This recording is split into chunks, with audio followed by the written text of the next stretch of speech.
I've got 3 younger sisters, and I don't want them part of the statistics. Tonight, honoring missing and murdered Indigenous women and girls along the Highway of Tears. We kill, between 90 and 116 in 1 month. Meanwhile, my community will harvest 1 or 2 or 3 moose in this time. The Algonquins of Barriere Lake fight for food sovereignty. It shows that economic development can happen on reserve. And it's the first big box store to open on a First Nation. Now it's the most successful location in Western Canada.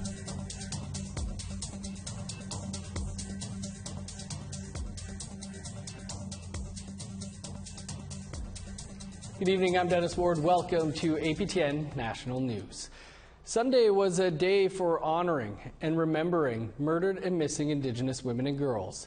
Across the country, families and supporters held Stolen Sisters vigils. In Smithers, located in northern BC, family members called for change on the Highway of Tears. Lee Wilson has more. Vehicles drive by showing support for a vigil held by family members and supporters, bringing awareness to murdered and missing Indigenous women and girls. The vigil took place in Smithers on Highway 16, also known as the Highway of Tears, due to the high numbers of people that have gone missing for decades. Jackie Bowes has been bringing awareness since her cousin Jessica Patrick, an 18-year-old Indigenous girl who went missing from Smithers in late August 2018. She was found murdered 2 weeks later on a remote road near town. Before Jessica went missing, we were aware of what was happening on Highway 16, but since Jessica went missing, and we took it upon ourselves to create noise and bring out the awareness, because everybody thinks that it won't happen to them, but it does impact everybody. From 2018 to 2019, Matthew Jefferson walked across Canada to bring awareness to MMIWG after his aunt, Frances Brown, went missing off Highway 16. She was never found. First started, people were blissfully ignorant. They didn't want to know. And now with media and with all of these activists all across Canada, it's impossible to look away now. Kayla Mitchell was not born yet when her family member, Ramona Wilson, went missing at the age of 16 near Smithers in 1994. She was found murdered by the airport a year later. Her case remains unsolved to this day. There's a lot of violence that Indigenous women endure, and I do see a lot of community members stepping up and having our voices heard, but it's really at the community level. It's really community-based. It's not at the higher-ups. In 2018, Canada held a national MMIWG inquiry, and 231 calls of justice were released. Families are still calling for those changes from the inquiry to take place. In an email to APTN National News, the Minister for Indigenous Crown Relations Office provided a statement about dealing with the violence. It stated in part, "Together, we must co-develop a national action plan that will set a clear roadmap to end the systemic causes of violence against Indigenous women and girls and LGBTQ and Two-Spirit people." According to Kayla Mitchell, sharing the names and stories of MIWG will keep pressure on the government to make changes take place. With election time, we really want to call upon our leaders and decision makers to really make a change and consider our Indigenous women's lives. Matthew Jefferson shared that finding common ground will be key to finding a solution to this national issue. He believes the work is not complete until people no longer have to hold up posters and pictures of their lost loved ones, looking for answers. This is the problem. So what I'd like to see is no one out here. No one having to be out here for these reasons. Lee Wilson, APTN National News, Smithers.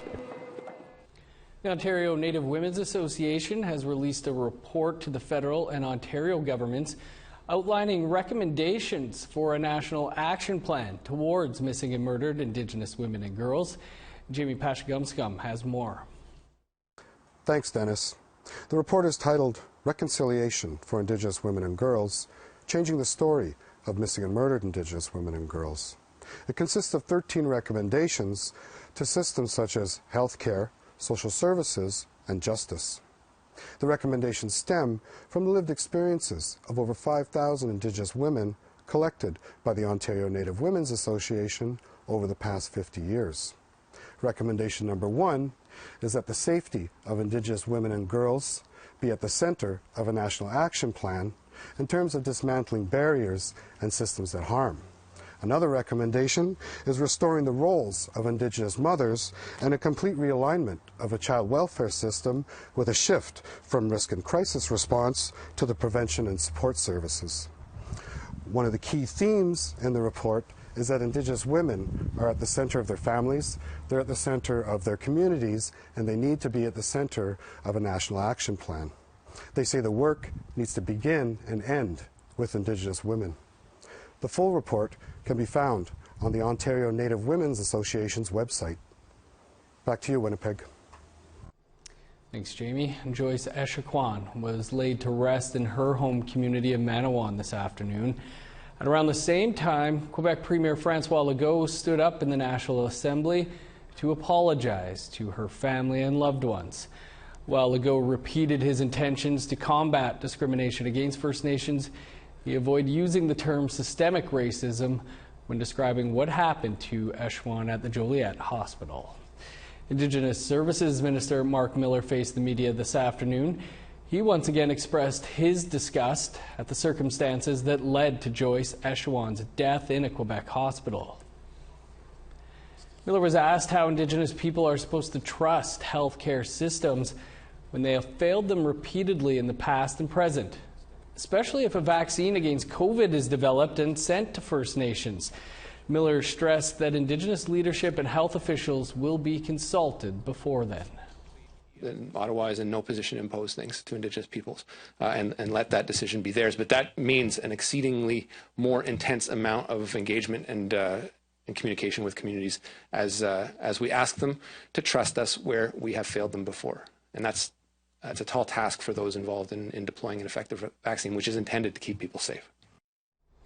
To the East Coast, where the Wolastoqey Nation is filing a lawsuit against the province of New Brunswick and the Government of Canada for Aboriginal title to their traditional lands.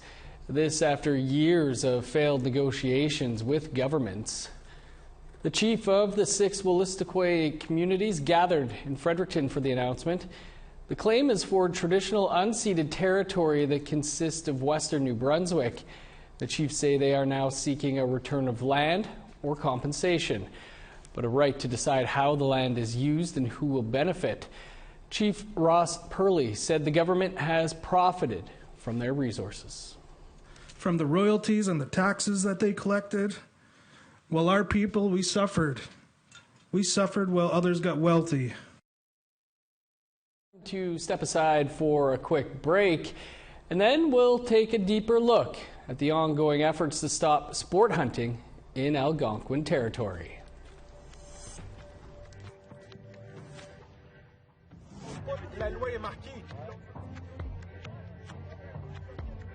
A moose is not just something that we hunt, it's a ceremony for us.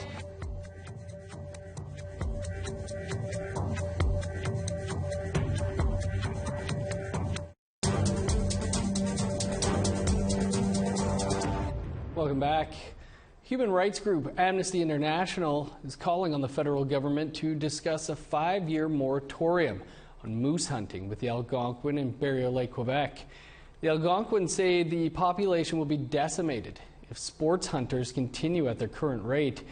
Lindsay Richardson brings us that story.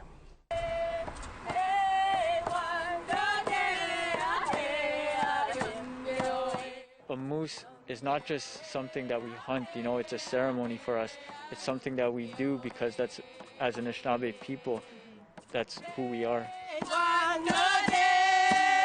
It's like something really spiritual. I've learned that from my parents and my grandparents, and it's just like important to share for everyone else to know. So this is why we're here today. We're shutting it down because we're saying no more.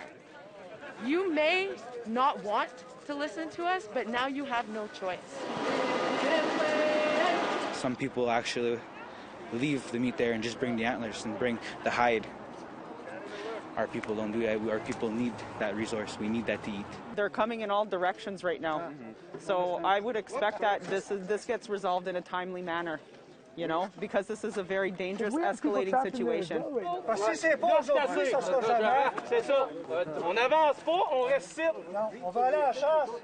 Everybody thinks it's the natives that are blocking the road. It's something that's not taken very lightly by our people. We want to work with the government, first of all, to come up with a plan, but we can't be have our foot on the gas pedal going towards a brick wall.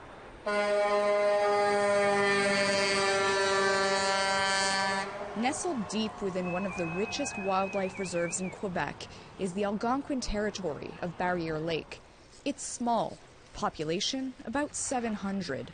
There are no stores here. Many choose to live off the land. A trip for supplies requires 2 hours travel in either direction. It's too far, you know, to try and live on other sources of meat. Barriere Lake Chief Casey Ratt says wild game once thrived here, but in just 10 years, the moose population plummeted by 35%.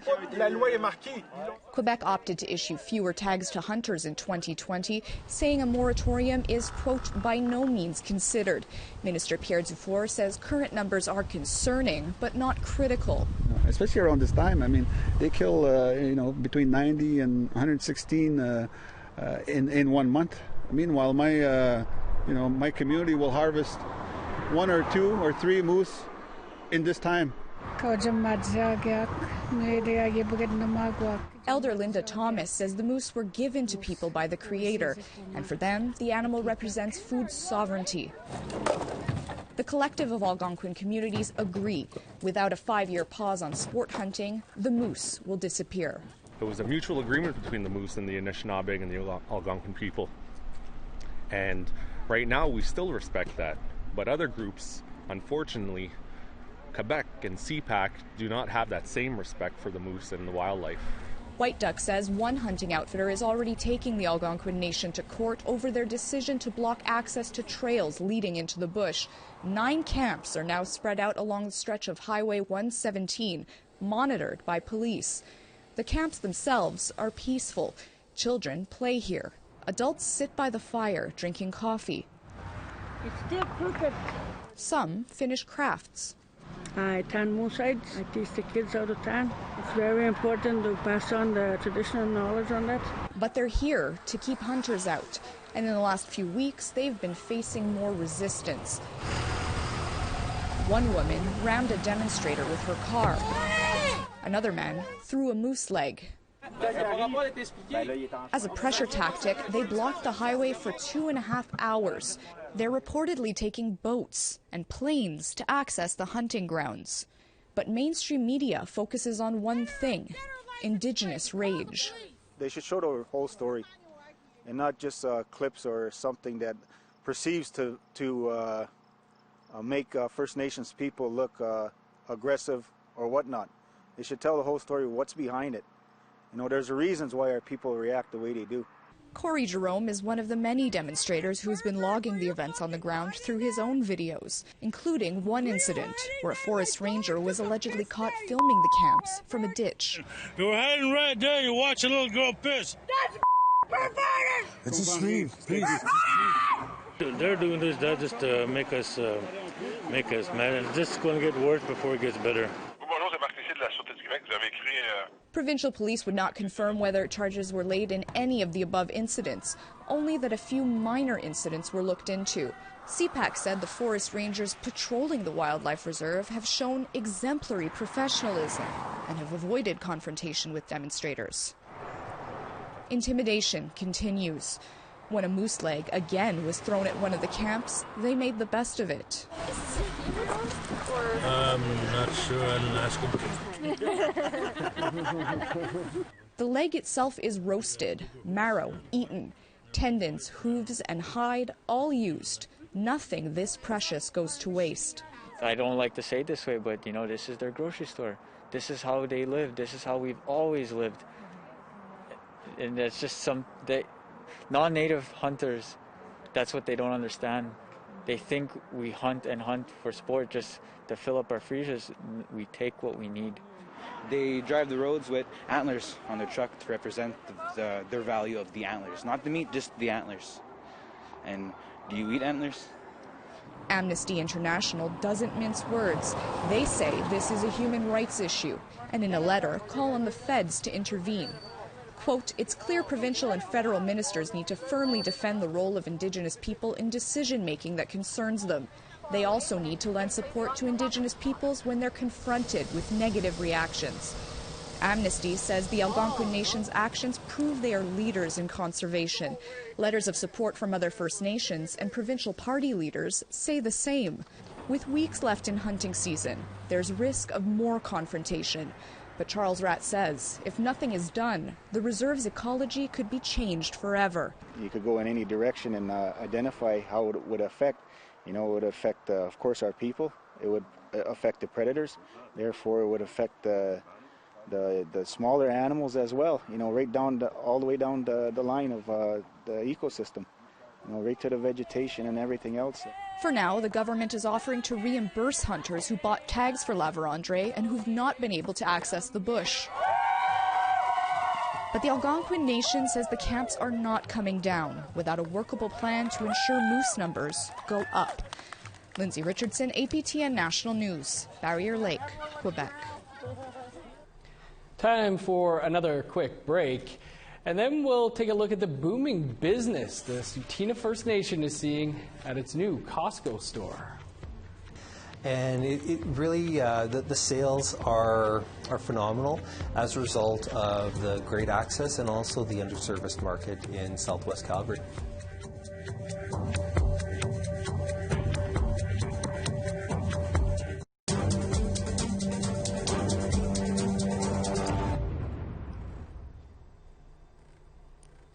Welcome back.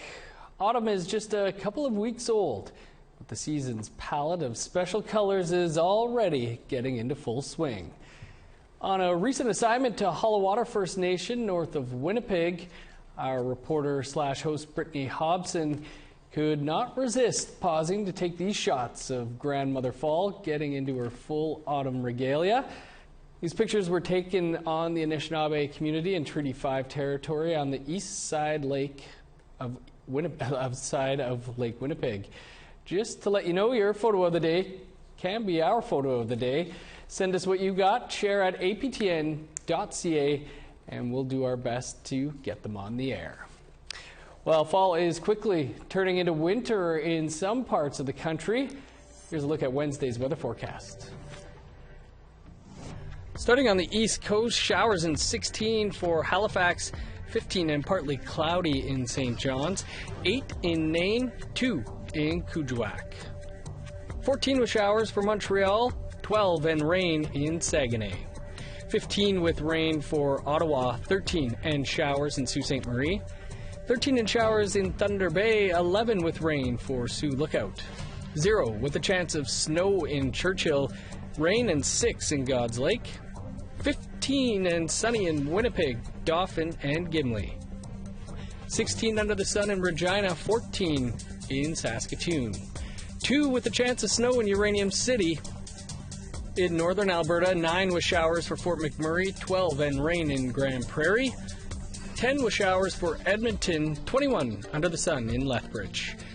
Wet day, 14 for Tofino, 18 with showers in Vancouver.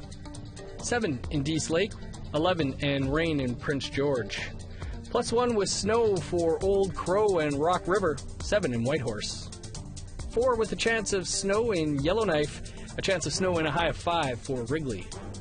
-4 with snow in Sax Harbor, 0 and snow in Paulatuck. 0 with flurries for Chesterfield, Whale Cove, and Arviette. 12 and snow in Resolute, snow and -1 in Igloolik.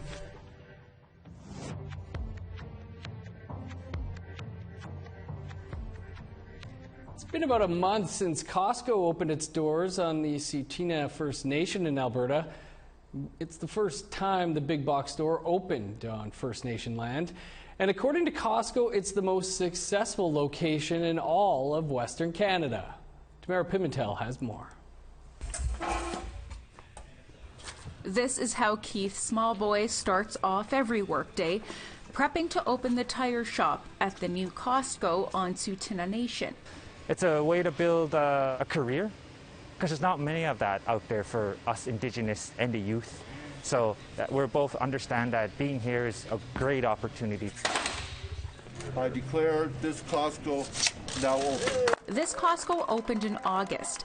It created over 80 jobs for Tsuut'ina and Calgary residents, and it's the first to be built on First Nations land and run by First Nations people. It actually shows that economic development can happen on reserve. Bryce Starlight is with Taza, the nation's development project, which the Costco is a part of. He says this location is the most successfully performing Costco in Western Canada. From our discussions with Costco, they've indicated that this location has broken records. So it's a record-breaking location. And it really, the sales are phenomenal as a result of the great access and also the underserviced market in Southwest Calgary. And for Small Boy, opportunities like this don't come around very often. It was kind of hard for me to get employed anywhere, I guess you could say.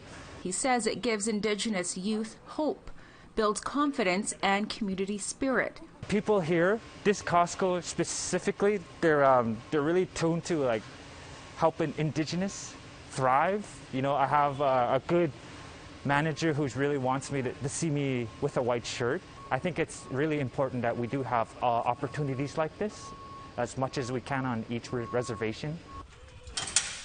So like every morning, Keith Smallboy opens the doors and is ready to welcome customers onto Tsuut'ina land.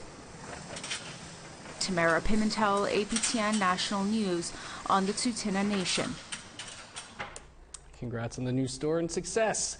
The very first Indigenous person to head up the Canada Council for the Arts is our first guest on an all-new season of Face to Face kicking off tonight. Jessie Wente, who was named the chair of the board this past summer, admits as an Anishinaabe person, he had to think long and hard about taking on a role with the Crown Corporation. I do think it is important that First Nations, Métis, and Inuit people take on leadership roles even in colonial institutions, because it's time.